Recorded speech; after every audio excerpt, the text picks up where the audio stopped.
Ready হয়ে নিয়েছি, কালী পুজোতে ঘুরতে যাব। সোনামায়ের শরীরটা আগের থেকে একটুখানি ভালো রয়েছে, কয়েকদিন থেকে তো ওকে নেমুলাইজার দিতে হচ্ছে, আজকেও আমরা দিয়েছি।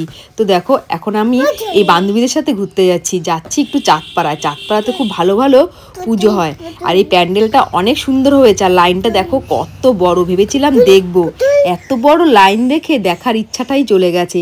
তারপর আমরা চলে গেলাম সামনের দিকে। কালী পুজো মানেই চাঁদপাড়া, এত ভালো ভালো পুজো হয় আর প্রচুর কিন্তু ভিড় হয়। টোটো ভ্যান কোনো কিছু কিন্তু ঢুকতে দেয় না, শুধু বাইক আর স্কুটিই ঢুকতে দেয়।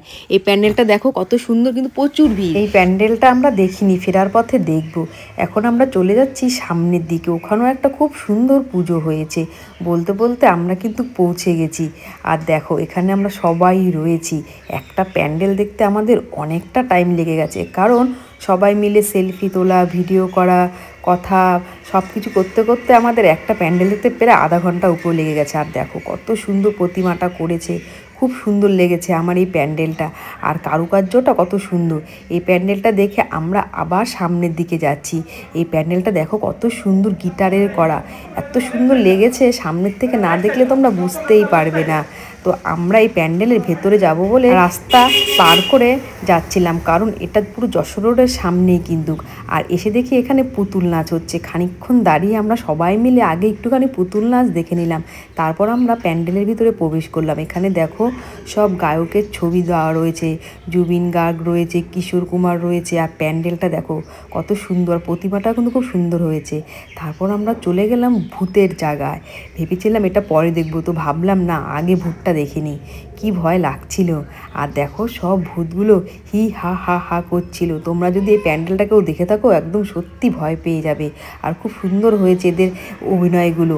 আমাকে দেখে তো হা হা হি হি করছিল, আমিও তাদের সাথে একটুখানি হা হা হি হি করে নিলাম। সবাই মিলে এই প্যান্ডেলটা দেখলাম, কিন্তু এই প্যান্ডেলে প্রচুর লাইন ছিল, আমাদেরকে কিন্তু লাইন দিতে হলো না, আমরা কিন্তু ঢুকে পড়েছিলাম। এত ভিড় ছিল, যদি এই প্যান্ডেল লাইন দিয়ে ঠাকুর দেখতাম আমাদের অনেক রাত হয়ে যেত। এরপর আমরা চলে আসলাম মিলন সংঘ মাঠে। এখানে প্যান্ডেলটা দেখো অনেক সুন্দর হয়েছে। আর এখানে আমরা খেয়ে নিচ্ছি ফুচকা, খিদেও পেয়ে গেছিলো। আর আজকে ছিল আমাদের মঙ্গলবার, ভেজ, তাই আমরা এখানে নিরামিষ ফুচকা খেয়ে নিয়েছি। আর ফুচকা খাওয়ার জন্য দেখো সবাই লাইন দিয়ে দাঁড়িয়ে রয়েছে, আর এদিকে ওরা খাচ্ছে আর নাচ করছে। তারপর আমরা চলে আসলাম নেক্সট প্যান্ডেলে। এই প্যান্ডেলটা দেখো কত সুন্দর করেছে, রবীন্দ্রনাথ ঠাকুরের আদলে করা।